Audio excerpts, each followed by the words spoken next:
وَلَقَدْ يَسَّرْنَا الْقُرْآنَ لِلذِّكْرِ فَهَلْ مِن مُّدَّكِرٍ۔ اور ہم نے قرآن کو سمجھنے کے لیے آسان کر دیا، تو کوئی ہے جو سوچے سمجھے۔ صوت القرآن، قرآن کی آواز۔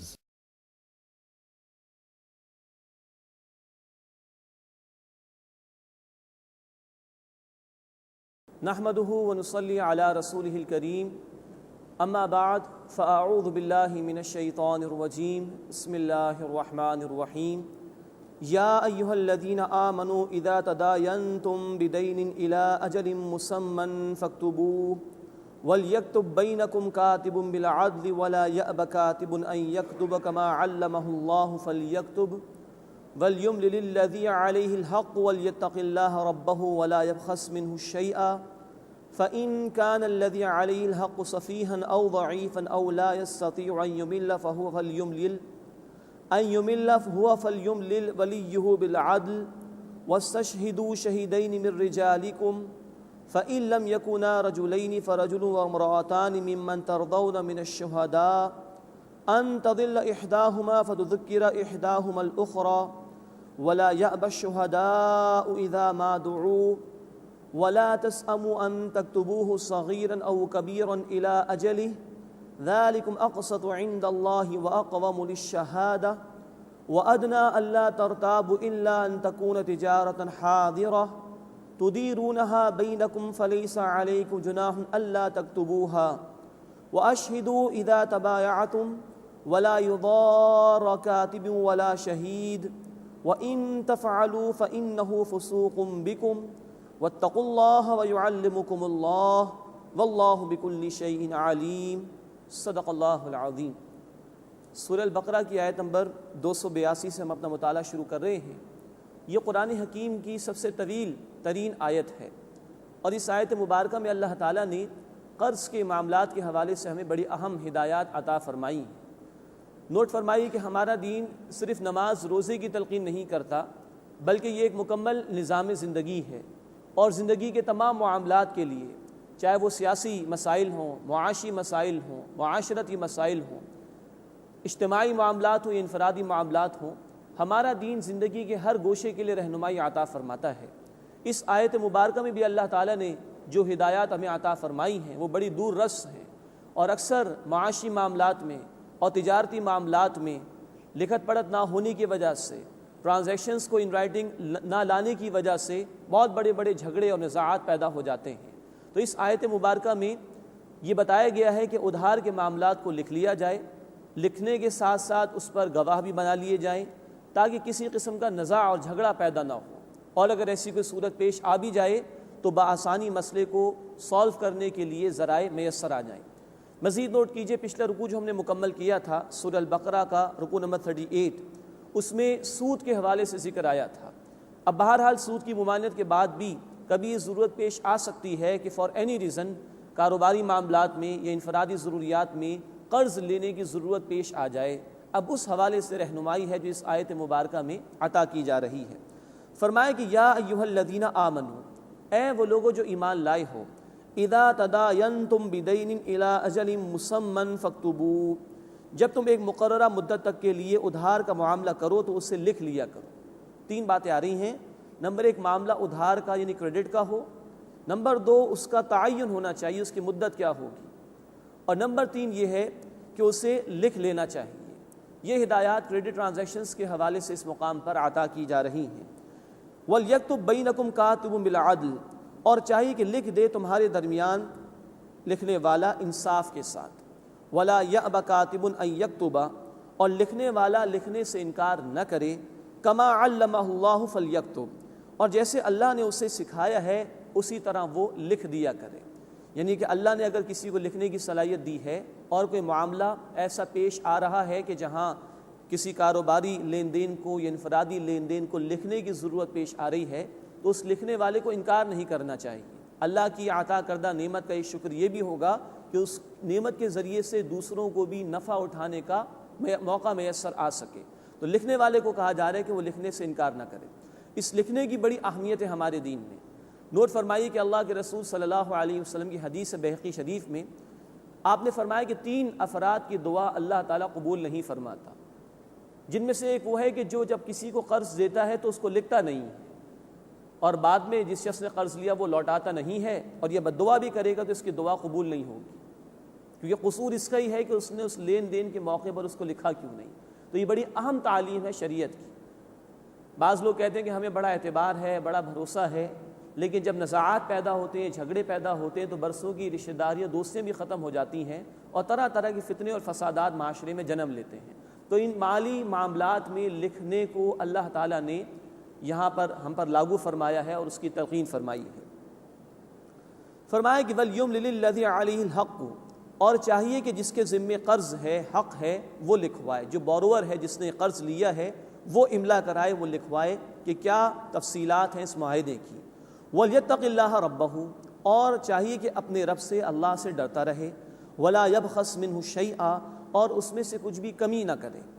فَإِنْ كَانَ الَّذِي عَلَيْهِ الْحَقُّ صَفِيحًا أَوْ ضَعِيفًا، پھر اگر وہ کہ جس کے ذمے قرض ہے وہ عقل مند نہ ہو، بے عقل ہو یا کمزور ہو، او لا يستطيع ان يمل ہوا، یا وہ لکھانے کی قدرت نہ رکھتا ہو، فَلْيُمْلِلْ وَلِيُّهُ بِالْعَدْلِ، تو چاہیے کہ اس کا سرپرست انصاف کے ساتھ ٹھیک ٹھیک بات کو لکھوا دے۔ ممکن ہے کہ ایک شخص ایسا ہے کہ جس کو معاملے کی کوئی زیادہ فہم نہ ہو، یا ممکن ہے کہ 2 ملکوں کے 2 تاجروں کے درمیان کاروبار ہو رہا ہو، اور ایک تاجر دوسرے تاجر کی لینگویج سے واقف نہ ہو، درمیان میں کسی کنسلٹنٹ کو لایا جا سکتا ہے اور اس کے ذریعے سے معاہدہ طے کرایا جا سکتا ہے۔ تو فرمایا کہ اگر کوئی بے عقل ہے یا کمزور ہے یا معاہدہ لکھانے کی قدرت نہیں رکھتا، تو جو شخص قرض لے رہا ہے اس کے ولی، اس کے سرپرست کو چاہیے کہ وہ انصاف کے ساتھ بات کو پورا لکھوا دے۔ وَاسْتَشْهِدُوا شَهِيدَيْنِ مِن رِجَالِكُمْ، اور اپنے مردوں میں سے 2 گواہ بنا لو، لکھنے کے ساتھ ساتھ گواہی کا بھی اہتمام کر لو۔ فَإِن لَمْ يَكُونَا رَجُلَيْنِ، پھر اگر 2 مرد موجود نہ ہوں، فَرَجُلٌ وَامْرَأَتَانِ، تو 1 مرد اور 2 عورتیں، مراد ان کو گواہ بنا لو۔ مِمَّن تَرْضَوْنَ مِنَ الشُّهَدَاءِ، جنہیں تم پسند کرو گواہ کے طور پر۔ مراد یہ کہ جن سے گواہی لی جا رہی ہے، جن کو گواہ بنایا جا رہا ہے، وہ قابل اعتماد لوگ ہونے چاہیے، صاحب اعتماد لوگ ہونے چاہیے۔ اسلامی معاشرے کے اندر ہر ایک کو گواہی دینے کی اجازت نہیں ہوگی۔ اگر کوئی جھوٹ بولنے والا ہے، کوئی وعدہ خلافی کرنے والا ہے، کوئی امانت میں خیانت کرنے والا ہے، صحیح بخاری اور صحیح مسلم کی روایت کے مطابق یہ منافق کی علامات ہیں، تو ایسے لوگوں کی گواہی نہیں قبول کی جائے گی۔ تو جن پر اعتماد ہو ان کو گواہ بنا لو۔ تو پہلے فرمایا کہ 2 مردوں کی گواہی، اور اگر 2 مردوں کا معاملہ نہیں تو 1 مرد اور 2 عورتوں کی گواہی لے لی جائے۔ فرمایا کہ ان تضل احداہما فتذکر احداہما الاخری، کہ اگر ان 2 عورتوں میں سے ایک بھول جائے تو دوسری اسے یاد دلا دے۔ اب یہاں ایک بات سمجھنے کی ضرورت ہے۔ بعض لوگ یہ کہتے ہیں کہ دیکھیے بھائی قرآن کی اس آیت میں تو عورتوں کو ڈیگریڈ کر دیا گیا، معاذ اللہ۔ یہ غلط تاثر ہے جو اس آیت مبارکہ کے اس جملے سے لیا جاتا ہے۔ دیکھیے اگر یہ کہا جائے کہ انسان اڑ نہیں سکتا اور کوا اڑ سکتا ہے، تو اس کا یہ مطلب تو نہیں کہ انسان کی ویلیو کچھ کم ہو گئی ہے، اس کو حقیر بتا دیا گیا ہے، قطعاً نہیں۔ جو لمٹس اللہ تعالیٰ نے عطا فرمائی اسی کے اعتبار سے معاملہ ہے۔ اسلامی معاشرت کو اگر پیش نظر رکھا جائے تو گھر کی ذمہ داری عورت کے حوالے کی گئی، اور عورتوں کے لیے زیادہ پسندیدہ بھی نہیں، نہ اسے اس بات کی ریکوائرمنٹ ہے کہ وہ باہر معاشرے میں نکلیں اور معیشت کے کاروبار کو سنبھالیں۔ یہ ذمہ داری اللہ تعالیٰ نے مردوں کے حوالے کی۔ ہاں ضرورت ہو کسی عورت کو واقعتاً، کوئی اس کی کفالت کرنے والا نہیں تو بات الگ ہے، لیکن عام حالات میں گھر کی ذمہ داری، گھر کے معاملات کی ذمہ داری عورت کے حوالے کی گئی، اور باہر کی ذمہ داری مرد کے حوالے کی گئی۔ اس اعتبار سے اگر دیکھا جائے تو کیونکہ عورتوں کی انوالومنٹ زیادہ نہیں ہے کاروباری معاملات میں، اس لیے ان سے توقع نہیں کی جا سکتی کہ ان کو زیادہ سمجھ بوجھ ہوگی ان معاملات کی، تو 1 سے 2 بھلی ہو جائیں گی، تاکہ اگر ایک کچھ بھول جائے تو دوسری اسے یاد دلا دے۔ پھر یہ کہ اسلامی معاشرے کے اندر ہم غور کریں تو پردے کے احکامات موجود ہیں۔ اب ایک عورت اکیلی جائے کورٹ کچہری کے اندر تو اس کو کوئی جھجک محسوس ہوگی، ہیزیٹیشن محسوس ہوگی، تو بہتر ہے کہ ایک کے مقابلے میں 2 ہو جائیں تاکہ اس کے لیے گفتگو کرنا آسان ہو جائے۔ ان باتوں کو اور شریعت کے مزاج کو سامنے رکھا جائے تو یہ باتیں بآسانی سمجھ میں آتی ہیں۔ تو کاروباری لین دین میں، معاملات میں فرمایا گیا کہ اگر 2 مرد موجود نہ ہوں تو 1 مرد اور 2 عورتوں کی گواہی لے لی جائے، تاکہ اگر ایک عورت بھول جائے تو دوسری عورت اسے یاد دلا دے۔ وَلَا يَأْبَ الشُّهَدَاءُ إِذَا مَا دُعُوا، اور گواہ انکار نہ کریں جبکہ وہ بلائے جائیں، یعنی کہ گواہی دینا یہ لازم ہے، یہ بہت بڑا فریضہ ہے، تو اس سے انکار نہیں کرنا چاہیے۔ وَلَا تَسْأَمُوا أَن تَكْتُبُوهُ صَغِيرًا أَوْ كَبِيرًا إِلَىٰ أَجَلٍ، اور تم لکھنے میں سستی نہ کرو، چاہے معاملہ چھوٹا ہو یا بڑا، ایک مدت تک کے لیے۔ مراد ہے کہ مدت کا تعین ہونا چاہیے، اور معاملہ چاہے چھوٹا ہو یا بڑا ہو، ادھار کا معاملہ، اسے ضرور لکھنا چاہیے۔ ذَلِكُمْ أَقْسَطُ عِندَ اللَّهِ، یہ زیادہ منصفانہ ہے اللہ کے نزدیک، وَأَقْوَمُ لِلشَّهَادَةِ، اور زیادہ مضبوط تر ہے گواہی کے لیے، وَأَدْنَىٰ أَلَّا تَرْتَابُوا، اور اس بات کے زیادہ قریب ہے کہ تم شبے میں نہ پڑ جاؤ، إِلَّا أَن تَكُونَ تِجَارَةً حَاضِرَةً، سوائے اس کے کہ ہاتھوں ہاتھ سودا ہو، کوئی کیش ٹرانزیکشن ہو، نقد لین دین ہو رہا ہو، تو اس میں اگر معاملے کو نہ لکھا جائے تو کوئی حرج کی بات نہیں۔ تُدِيرُونَهَا بَيْنَكُمْ، جسے تم آپس میں فوری طے کرتے ہو، ہاتھوں ہاتھ سودا ہوتا ہے۔ فَلَيْسَ عَلَيْكُمْ جُنَاحٌ أَلَّا تَكْتُبُوهَا، تو تم پر کوئی گناہ نہیں، کوئی حرج نہیں کہ تم اگر وہ نہ لکھو۔ وَأَشْهِدُوا إِذَا تَبَايَعْتُمْ، اور جب تم سودا کرو تو گواہ بنا لیا کرو۔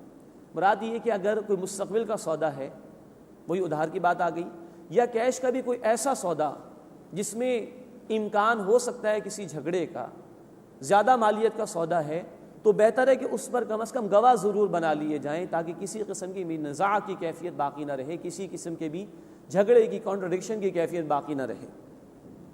وَلَا يُضَارَ كَاتِبٌ وَلَا شَهِيدٌ، اس حصے کے دو تراجم ممکن ہیں، اور نہ لکھنے والے کو نقصان پہنچایا جائے اور نہ گواہ کو نقصان پہنچایا جائے، اور دوسرا ترجمہ یہ ممکن ہے عربی اسلوب کے اعتبار سے، اور نہ لکھنے والا نقصان پہنچائے اور نہ گواہی دینے والا نقصان پہنچائے۔ پہلے ترجمے کی صورت میں تشریح یہ ہوگی، جس کا ترجمہ یہ ہے کہ لکھنے والے کو بھی نقصان نہ پہنچایا جائے، زبردستی کوئی غلط بات اس سے نہ لکھوائی جائے، اگر وہ لکھنے پر آمادہ نہیں تو جبر کر کے اس سے نہ لکھوایا جائے، اور نہ گواہ کو نقصان پہنچایا جائے، جھوٹی گواہی کے لیے جبر نہ کیا جائے، یا گواہی شخص نے اس کے کچھ اخراجات لگے ہیں عدالت تک آنے کے لیے، اس کو وہ اخراجات۔ اور دوسرے ترجمہ یعنی نہ لکھنے والا نقصان کرے نہ گواہی دینے والا، اس کا مفہوم یہ ہوگا کہ لکھنے والا کسی کی طرفداری نہ کرے، غلط بیانی سے کام لکھے، اور گواہی دینے والا گواہی سے انکار نہ کرے، گواہی میں غلط بیانی سے کام نہ لے۔ وَإِن تَفْعَلُوا، اور اگر تم ایسا کرو گے، فَإِنَّهُ فُسُوقٌ بِكُمْ، تو یہ تمہارے اندر کا گناہ ہوگا۔ وَاتَّقُوا اللَّهَ، اور اللہ کی نافرمانی سے ڈرو۔ وَيُعَلِّمُكُمُ اللَّهُ، اور اللہ تمہیں سکھاتا ہے، اس سے رحم فرمایا، کرم فرمایا، زندگی کے تمام امور اور معاملات کے لیے ہدایات عطا فرمائی۔ وَاللَّهُ بِكُلِّ شَيْءٍ عَلِيمٌ، اور اللہ تعالیٰ ہر شے کا علم رکھنے والا ہے۔ تو یہ ہے قرآن حکیم کی سب سے طویل ترین آیت قرض اور ادھار کے معاملات کے حوالے سے، کہ ان کو ان رائٹنگ لانا چاہیے۔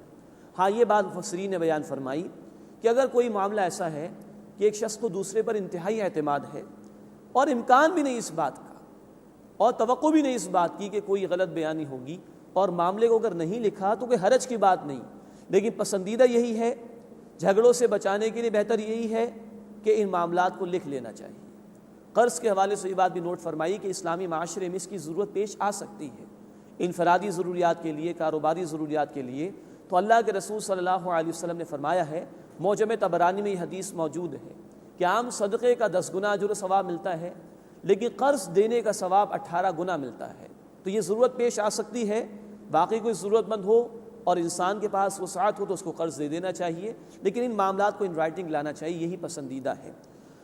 اس کے بعد فرمایا کہ وَإِن كُنتُمْ عَلَىٰ سَفَرٍ، اور اگر تم سفر کی حالت میں ہو، وَلَمْ تَجِدُوا كَاتِبًا، اور کوئی لکھنے والا نہ پاؤ، فَرِحَانٌ مَّقْبُوضَةٌ، تو گروی رکھنا چاہیے جو کچھ بھی قبضے میں ہے۔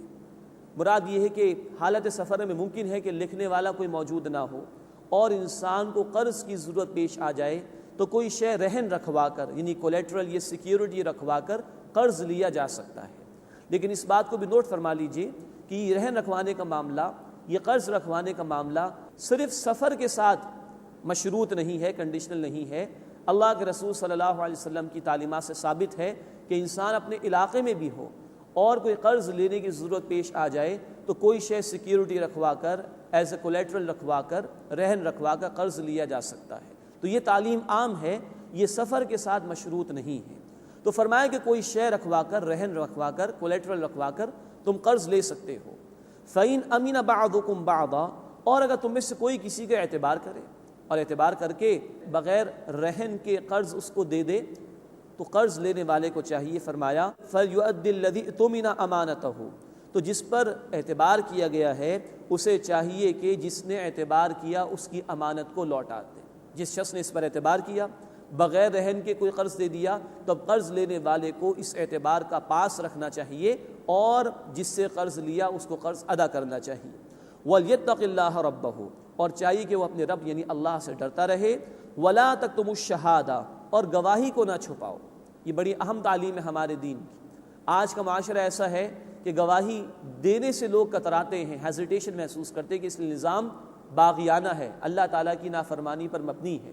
لیکن ایک اسلامی معاشرہ ہو اور اسلامی تعلیمات پر عمل درآمد ہو تو گواہی دینا ایک بہت بڑی ذمہ داری اور اس کو چھپانا ایک بہت بڑا جرم ہے۔ فرمایا کہ وَلَا تَكْتُمُوا الشَّهَادَةَ، اور تم گواہی کو نہ چھپاؤ۔ وَمَن يَكْتُمْهَا، اور جو شخص اسے چھپائے گا، فَإِنَّهُ آثِمٌ قَلْبُهُ، تو بے شک وہ ضمیر کا مجرم ہے، یہ بڑا گناہ ہے۔ وَاللَّهُ بِمَا تَعْمَلُونَ عَلِيمٌ، اور جو کچھ تم کرتے ہو اللہ اسے خوب جاننے والا ہے۔ اس کے بعد سورۃ البقرہ کا آخری رکوع آ رہا ہے، اور آخری رکوع کی جو پہلی آیت ہے، آیت نمبر 284، بڑا جلالی انداز ہے اللہ رب العزت کی طرف سے۔ للہ ما فی السماوات وما فی الارض، اللہ ہی کے لیے جو کچھ آسمانوں اور زمین میں ہے۔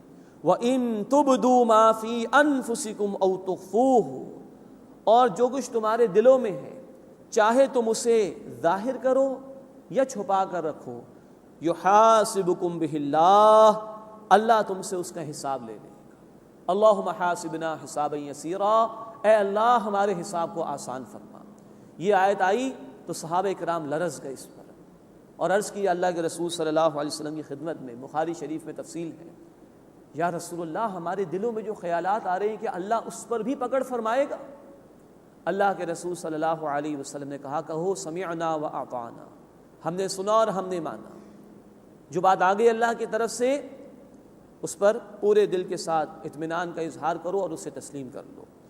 فَيَغْفِرُ لِمَن يَشَاءُ، بس جس کو چاہے گا اللہ بخش دے گا، وَيُعَذِّبُ مَن يَشَاءُ، اور جس کو چاہے گا عذاب دے گا۔ وَاللَّهُ عَلَى كُلِّ شَيْءٍ قَدِيرٌ، اور اللہ تعالیٰ ہر شے پر قدرت رکھنے والا ہے۔ یہ اللہ کی شان بے نیازی، اللہ جس کو چاہے معاف فرما دے، جس کو چاہے عذاب میں مبتلا کرے۔ بندے اللہ کے حضور میں جواب دہ ہیں، کوئی نہیں جو اللہ تعالیٰ سے سوال کر سکے۔ اور یہ جو بات آئی کہ اللہ محاسبہ فرما کر رہے گا، اس اعتبار سے جیسے صحابہ اکرام کا طرز عمل تھا، ہمارا بھی ہونا چاہیے کہ نہ جانے کس بات پر اللہ ہماری پکڑ فرما لے۔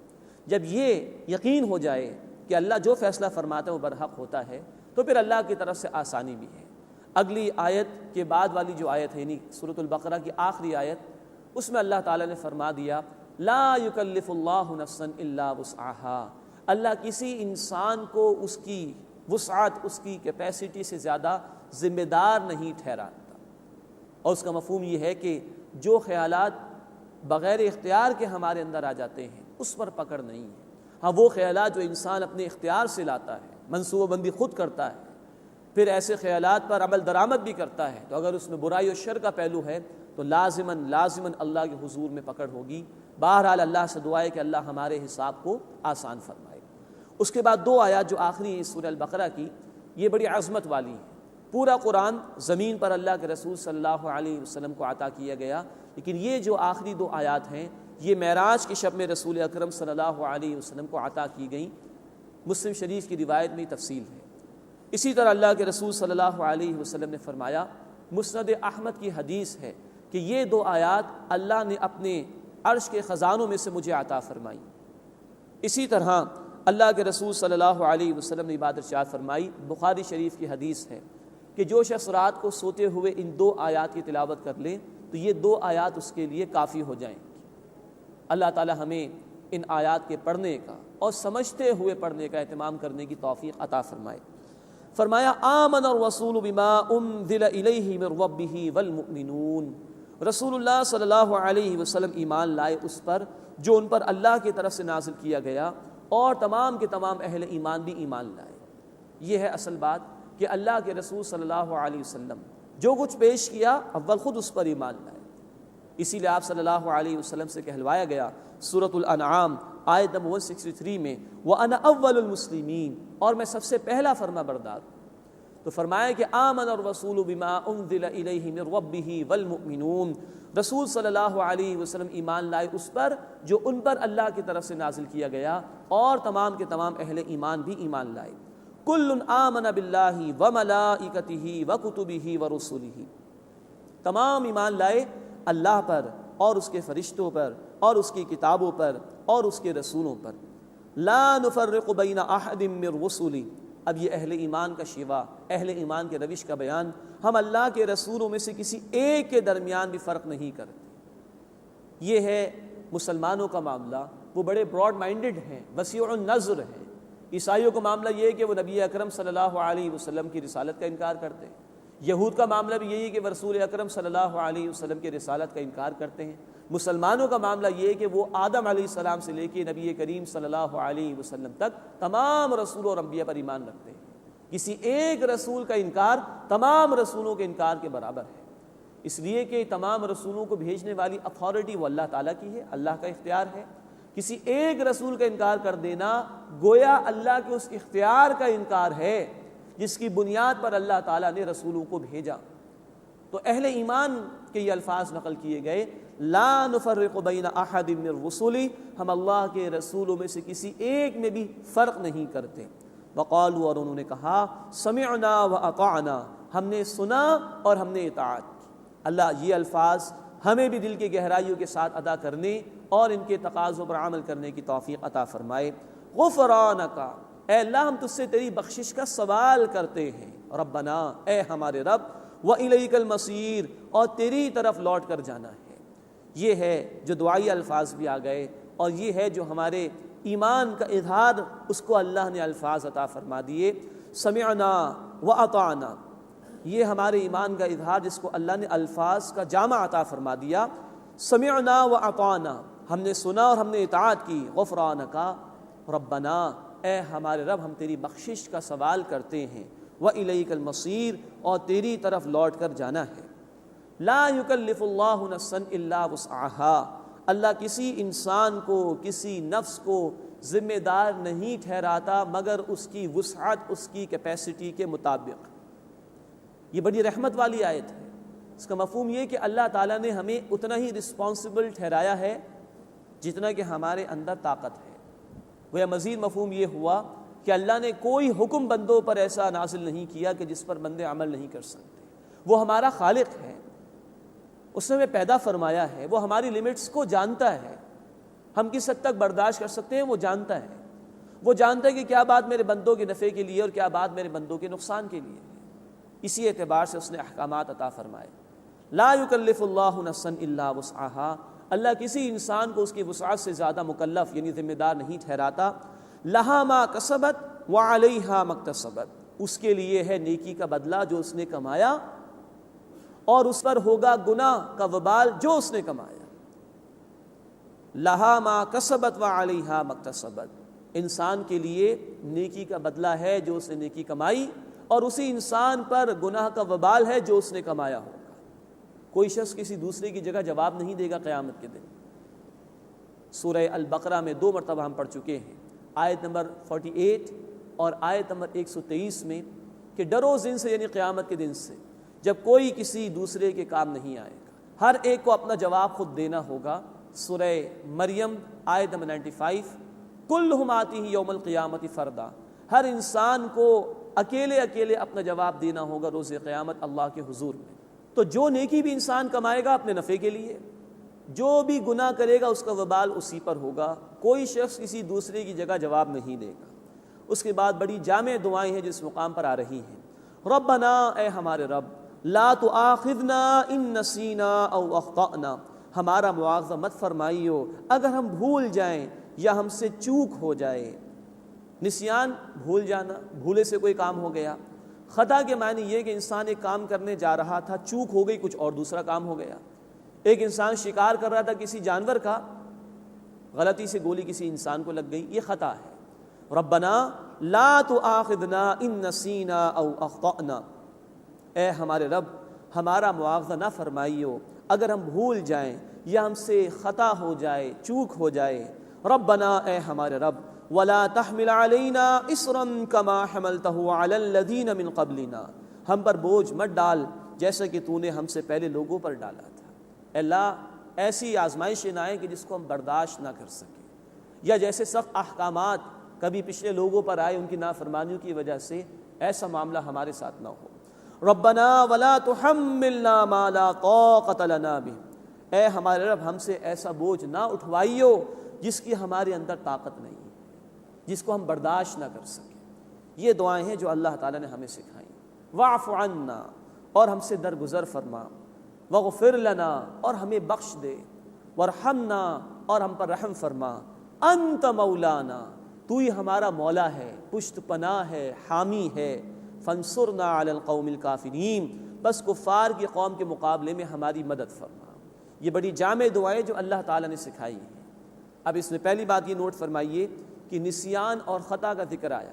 ابن ماجہ شریف میں حدیث ہے، اللہ کے رسول صلی اللہ علیہ وسلم نے فرمایا، میرے رب نے میری اس امت سے 3 باتیں معاف فرما دی ہیں۔ نسیان، وہ کام کے جو بھول سے ہو جائے، خطا چوک ہو جائے وہ بھی معاف فرما دی، اور نمبر 3 وہ اعمال جو بالجبر کرا لیے جائیں۔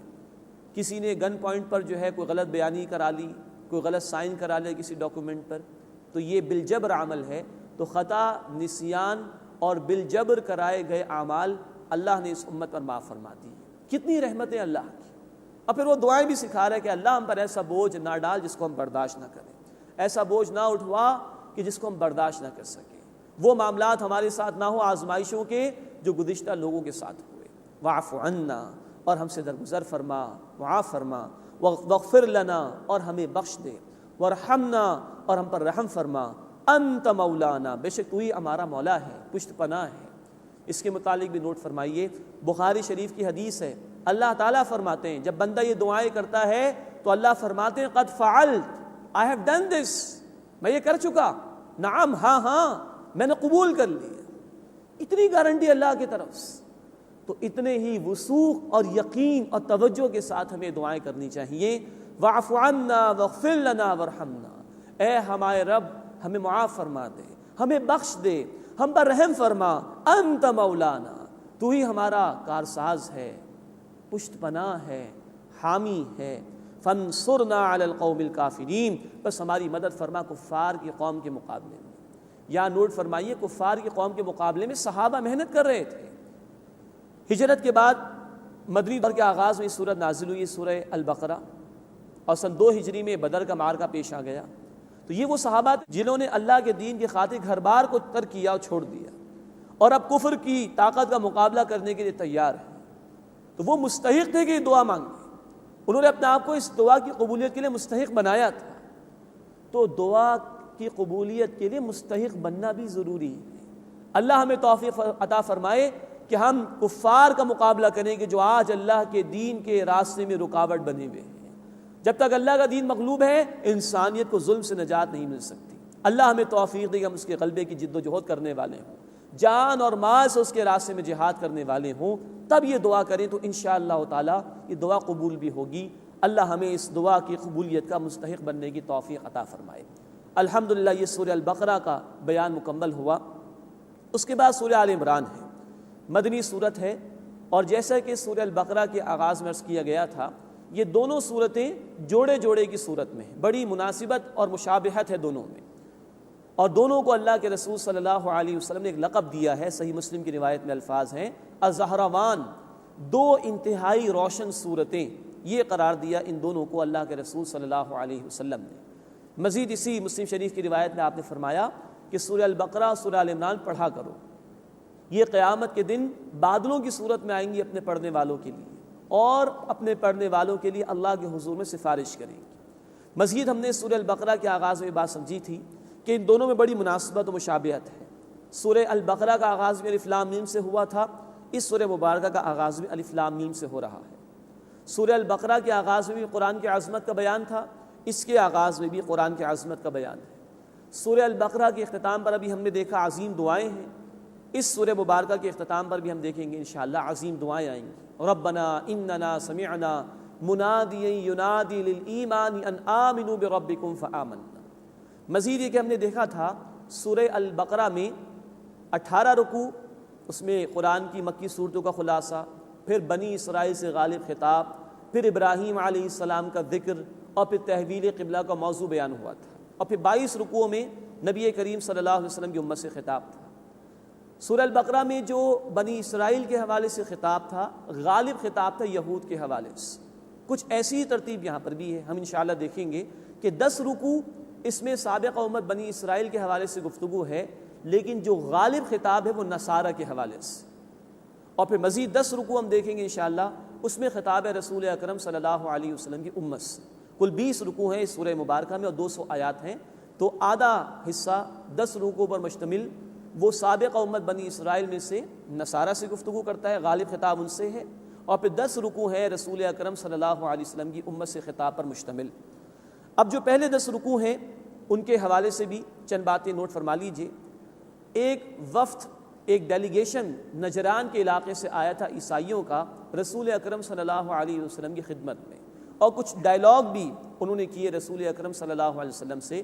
عیسائی تھے، اپنے عقیدوں کو درست ثابت کرنے کی کوشش کی، تو 80-90 آیات ہیں تقریباً کہ جس میں اللہ رب العزت نے انہی کے حوالے سے گفتگو ارشاد فرمائی، ان کو دعوت بھی دی گئی ہے، ان کے برے جو عقیدے تھے عیسائیت کے ان کا رد بھی کیا ہے۔ تو ابتدائی 32 آیات میں 32 آیات میں ہم دیکھیں گے ایک انٹروڈکٹری ایڈریس ہے اللہ تعالیٰ کا، ایک تمہیدی کلام ہے اللہ تعالیٰ کا عیسائیت کے حوالے سے۔ پھر انشاءاللہ آیت نمبر 33 سے ہم دیکھیں گے آیت نمبر 63 تک 3 رکوع تقریباً اور مزید بنیں گے کہ جس میں ان کو دعوت دی گئی ہے، دعوت حق ان کے سامنے پیش کی گئی ہے، اور نجران کا جو وفد آیا تھا، ڈیلیگیشن آیا تھا، اس سے جو ڈائلاگ تھا رسول اللہ صلی اللہ علیہ وسلم کا، اس کی کچھ باتیں بیان ہوئی۔ تو پہلے 32 آیات جس میں 3 رکوع ہیں، تمہیدی کلام ہے، پھر 3 رکوع میں مزید گفتگو ہے نجران کے وفد کے حوالے سے، پھر 4 رکوع میں ہم دیکھیں گے بڑی پرزور دعوت ہے جو بنی اسرائیل کے ان لوگوں کو دی گئی ہے رسالت محمدی صلی اللہ علیہ وسلم کے حوالے سے۔ یہ ابتدائی 10 رکوعوں کی تقسیم ہے، 3 رکوع تمہیدی کلام، 3 رکوع نجران کے وفد کے حوالے سے، پھر 4 رکوع دعوت ان کے سامنے پیش کی گئی ہے رسالت محمدی صلی اللہ علیہ وسلم کی۔ آخری بات اس میں نوٹ فرمائیے کہ سورہ البقرہ میں ایمان اور اس کے تقاضوں کا ذکر زیادہ تھا، سورہ آل عمران میں ہم دیکھیں گے کہ اسلام کے الفاظ زیادہ استعمال ہوئے، اسلام پر زیادہ زور دیا گیا ہے۔ اب آئیے اس تمہید کے بعد سورہ آل عمران کا ہم آغاز کریں۔ الف لام میم، یہ حروف مقطعات ہیں جن کے متعلق سورۃ البقرہ کے آغاز میں عرض کیا گیا تھا کہ ان کے اصل معنی اللہ ہی کے علم میں ہے۔ اللہ لا الہ الا ہو، اللہ اس کے سوا کوئی عبادت کے لائق نہیں، الحی القیوم، از خود وہ زندہ ہے اور ہر ایک کو تھامے ہوئے ہے۔ اس میں عیسائیت کے اس عقیدے کا رد ہے کہ انہوں نے عیسیٰ علیہ السلام کو اللہ کی الوہیت میں، اللہ کی عبادت میں شامل کر لیا تھا۔ فرمایا نہیں، اللہ لا الہ الا ہو، اللہ اس کے سوا کوئی عبادت کے لائق نہیں، الحی القیوم، از خود وہ زندہ ہے ہمیشہ سے اور ہر ایک کو سنبھالنے والا، تھامنے والا ہے۔ نزل علیک الکتاب بالحق، اے نبی صلی اللہ علیہ وسلم، اس اللہ نے آپ پر یہ کتاب نازل فرمائی با مقصد طور پر، مصدقا لما بین یدی، جو اس سے پچھلی کتابوں کی تصدیق کرتی ہے، یعنی یہ قرآن پچھلی کتابوں کی تصدیق کرتا ہوا آیا ہے۔ وَأَنزَلَ التَّوْرَاةَ وَالْإِنْجِيلَ، اور اللہ نے تورات اور انجیل نازل فرمائی، من قبل ہدی للناس، اس سے پہلے انسانیت کی ہدایت کے لیے، وَأَنزَلَ الْفُرْقَانَ، اور اللہ نے فرقان نازل فرمایا۔ قرآن بھی فرقان ہے اور تورات کے لیے بھی قرآن کریم میں فرقان کا لفظ آیا۔ مراد یہ کہ اللہ نے جو بھی وحی عطا فرمائی وہ فرقان ہے، سراسر حق اور باطل میں فرق کر دینے والی شے ہے۔ ان الذین کفروا بآیات اللہ، بے شک وہ لوگ جنہوں نے انکار کیا اللہ کی آیات کا، لہم عذاب شدید، ان کے لیے سخت عذاب ہے، واللہ عزیز ذو انتقام، اور اللہ زبردست ہے، بدلہ لینے والا بھی ہے۔ یہ اشارہ ہو رہا ہے بنی اسرائیل کے ان لوگوں کی طرف کہ جن کے سامنے اللہ کی واضح نشانیاں آ رہی ہیں، قرآن نازل ہو رہا ہے، رسالت مآب صلی اللہ علیہ وسلم کی ذات مبارکہ سراسر صداقت پر مبنی ہے، ان کے سامنے موجود ہے، لیکن یہ انکار کر رہے ہیں۔ تو فرمایا کہ ان لوگوں کے لیے سخت عذاب ہے اور اللہ زبردست ہے، بدلہ لینے والا بھی ہے۔ ان اللہ لا یخفی علیہ شیء فی الارض ولا فی السماء، بے شک اللہ پر کوئی شے پوشیدہ نہیں ہے، خواہ وہ زمین میں ہو یا آسمان میں۔ هو الذی یصورکم فی الارحام کیف یشاء، وہی تو ہے یعنی اللہ جو تمہاری صورت گری کرتا ہے ماؤں کے رحم میں، کیف یشاء جیسے چاہتا ہے۔ یہ ساری صورت گری کرنے والا، تخلیق کرنے والا اللہ ہے۔ اصل میں اشارہ کیا جا رہا ہے اس بات کی طرف کہ عیسیٰ علیہ السلام کی پیدائش بھی اللہ کے حکم سے ہوئی، ہاں معجزانہ طور پر، بغیر والد کے ان کی پیدائش ہوئی ہے۔ تو یہ اللہ ہے جس طرح چاہے وہ تخلیق فرمائے۔ لا الہ الا ہو، اس کے سوا کوئی عبادت کے لائق نہیں۔ العزیز الحکیم، زبردست ہے، حکمت والا ہے۔ هو الذی انزل علیک الکتاب، اے نبی صلی اللہ علیہ وسلم وہی تو ہے اللہ جس نے آپ صلی اللہ علیہ وسلم پر کتاب نازل فرمائی۔ منہ آیات محکمات، اس میں کچھ آیات ہیں جو محکم ہیں، پختہ ہیں، پروفاؤنڈ ہیں۔ ہن ام الکتاب، یہی کتاب کی اصل جڑ ہیں، بنیاد ہیں۔ وَأُخَرُ متشابہات، اور کچھ اور آیات ہیں جو متشابہات ہیں، غیر واضح ہیں، جن کے یقینی معنی واضح نہیں ہیں۔ فَأَمَّا الَّذِينَ فِي قُلُوبِهِمْ زَيْغٌ، بس جن لوگوں کے دلوں میں ٹیڑھ ہوتا ہے، فَيَتَّبِعُونَ مَا تَشَابَهَ مِنْهُ ابْتِغَاءَ الْفِتْنَةِ وَابْتِغَاءَ تَأْوِيلِهِ، تو وہ اس میں سے متشابہات کی پیروی کرتے ہیں فتنہ حاصل کرنے کی غرض سے اور اس کی اصل حقیقت معلوم کرنے کی غرض سے۔ وَمَا يَعْلَمُ تَأْوِيلَهُ إِلَّا اللَّهُ، اور اس کی اصل حقیقت اللہ کے سوا کوئی نہیں جانتا۔ وَالرَّاسِخُونَ فِي الْعِلْمِ، اور جو لوگ علم میں گہرائی رکھتے ہیں، یقولون، وہ کہتے ہیں، آمنا بہ، ہم اس پر ایمان لائے، کل من عند ربنا، سب کا سب ہمارے رب کی طرف سے ہے۔ وما یذکر الا اولو الالباب، اور عقل مند لوگوں کے سوا کوئی بھی نصیحت حاصل نہیں کرتا۔ اب اس آیت مبارکہ میں دو قسم کی آیات ہیں جو اللہ تعالیٰ نے بیان فرمائی قرآن حکیم میں۔ ایک آیات تو وہ ہیں جن کو محکمات کہا جاتا ہے، محکم، پختہ، پروفاؤنڈ کے معنی میں، جن کے معنی بالکل واضح ہیں۔ قرآن کہتا ہے اقیموا الصلاۃ، نماز قائم کرو، بات واضح ہے، وضاحت سنت رسول صلی اللہ علیہ وسلم سے مل جاتی ہے۔ قرآن کہتا ہے وآتوا الزکاۃ، زکوٰۃ ادا کرو، بات بالکل واضح ہے، تفسیر سنت رسول صلی اللہ علیہ وسلم سے مل جاتی ہے۔ یہ ہیں محکمات، اور یہی کتاب کی اصل جڑ اور بنیاد ہے، جو کہ بالکل واضح ہیں، جن کے معنی میں کوئی شک اور شبہ نہیں۔ دوسری قسم کی آیات وہ ہیں جن کو قرآن نے کہا متشابہات، جن کے معنی میں کچھ شبہ ہے، جو غیر واضح ہیں، جن کے اصل معنی ہمارے علم میں نہیں ہیں۔ اہل علم، اللہ پر ایمان رکھنے والے، ان کا طرز عمل تو یہ بیان ہوا، وہ دونوں پر ایمان رکھتے ہیں، محکمات کو بھی مانتے ہیں، متشابہات کو بھی مانتے ہیں۔ محکمات کیونکہ واضح ان میں احکامات ہی ہیں، وہ شریعت کے ڈوز اینڈ ڈونٹس سے متعلق ہیں، یہ کرنا یہ نہیں کرنا، تو محکمات پر عمل درآمد کرتے ہیں، اور متشابہات کے چکر میں نہیں پڑتے، اس کی قرید میں نہیں جاتے، اور ایمان رکھتے ہیں سب کچھ اللہ کی طرف سے۔ متشابہات کی چند مثالیں ہم نے آیت الکرسی میں پڑھا، وسع کرسیہ السماوات والارض، اللہ کی کرسی آسمان و زمین پر پھیلی ہوئی ہے، ہمارے علم میں نہیں اس کی حقیقت کیا ہے۔ اللہ کا عرش، ہمارے علم میں نہیں اس کی حقیقت کیا ہے۔ تو اس طرح جو امور غیب سے متعلق باتیں ہیں یہ متشابہات میں شامل ہیں۔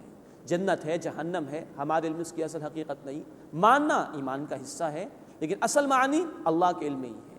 تو ایمان والوں کا طرز عمل تو یہ ہے، محکمات کو بھی ماننا، متشابہات کو بھی ماننا، محکمات کے تقاضوں پر عمل درآمد کرنا، اور متشابہات پر مانتے ہوئے اس کے معنی کو اللہ کی طرف لوٹانا۔